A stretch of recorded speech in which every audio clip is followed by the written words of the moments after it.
தம் கிருபை பெரிதல்லோ என் ஜீவனிலும் அதே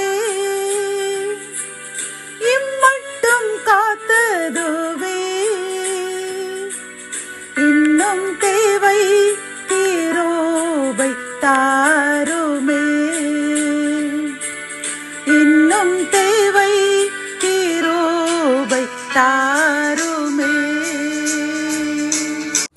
ஆண்டவரும் அருமை இரட்சகருமாகிய இயேசு கிறிஸ்துவின் ஈடு இணையற்ற நாமத்தில் சேனைகளின் கர்த்தர் ஊழியத்தின் மூலம் 26/10/2025 இந்த நாள் உங்களுக்கும் உங்கள் சந்ததிகளுக்கும் ஆசீர்வாதத்தின் நாளாக அமையட்டும் என்று மனதார வாழ்த்துகின்றேன்.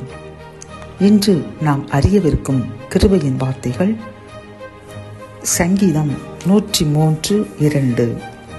என் ஆத்மாவே கர்த்தரை ஸ்தோத்திரி, அவர் செய்த சகல உபகாரங்களையும் மறவாதே.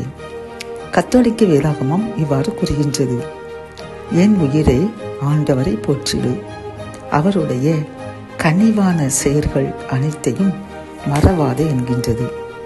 இந்த செய்தியை கேட்டுக்கொண்டிருக்கின்ற என் அன்பு சகோதரனே சகோதரியே, கர்த்தர் என்று உங்களை பார்த்து கூறுகின்றார்: என் மகனே என் மகளே, நான் உனக்கு எவ்வளவு நன்மைகள் செய்துள்ளேன், எவ்வளவு அற்புதங்கள் உனக்கும் உன் சந்ததிகளுக்கும் செய்து உயர்த்தியுள்ளேன். நீ அதை ஒவ்வொன்றாக நினைத்து எனக்கு நன்றி கூறினாயா என்று இன்று நம்மிடம் கேட்கின்றார். பிரியமானவர்களே, நாம் அனுதினமும் அவர் பாதத்தில் அமர்ந்து இது வேண்டும் அது வேண்டும் என்று கேட்கிறோமே ஒழிய, என் தகப்பனே, என் தேவனே, என் ஆண்டவரே, என் வாழ்க்கையில் நான் நினைத்திராத இந்த காரியங்களை செய்வதற்கு உனக்கு நன்றி என்று நாம் மனதார அவருக்கு நன்றி கூறினோமா? யோசித்து பார்ப்போம். கர்த்தர் என்று கூறுகின்றார்: நீ நன்றி கூறு, நான் உனக்கு செய்த அனைத்து நன்மைகளையும் நினைத்து பார்த்து எனக்கு நன்றி கூறு என்று நம்மிடம் கேட்கின்றார். பிரியமானவர்களே, ஆகவே இன்று நாம் இந்த செய்தியை கேட்ட பின்பு தினமும் அதிகாலையில் எழுந்து கர்த்தருக்கு இரவு முழுவதும் பாதுகாத்ததற்கு நன்றி கூறுவோம்.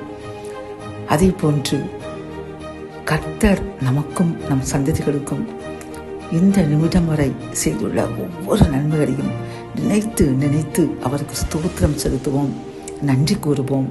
கர்த்தர் அதை கண்டு மகிழ்ந்து இன்னும் அநேக காரியங்களை நமக்கு செய்து முடித்து அவர் நம்மில் மகிழ்ச்சியடைந்து நம்முடன் என்றும் இருப்பதை நிரூபிப்பார். ஜெபம். என் அன்பு தகப்பனே, இந்த கிருபையின் வார்த்தைகள் மூலமாக நீ செய்த எங்களுக்கும் என் சந்ததிகளுக்கும் செய்த ஆச்சரியமான கிரியைகளுக்காக நாங்கள் உமக்கு நன்றி கூற வேண்டும். அது மட்டுமல்ல, அனுதினமும் எங்களை நடத்தி கொண்டு வருகின்ற கிருபைக்காகவும் நன்றி கூற வேண்டும் என்று கூறின இந்த கிருபையின் வார்த்தைக்காக நன்றியப்பா.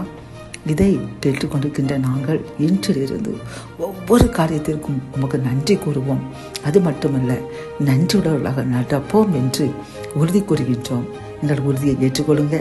நன்றி கூற இன்னும் பல பல நன்றிகள் கூற எங்களை பயன்படுத்துங்க, ஆசீர்வதிங்க. மீட்பர் இயேசுவின் மூலம் ஜெபம் கேளும் நல்ல தகப்பனே, ஆமென்.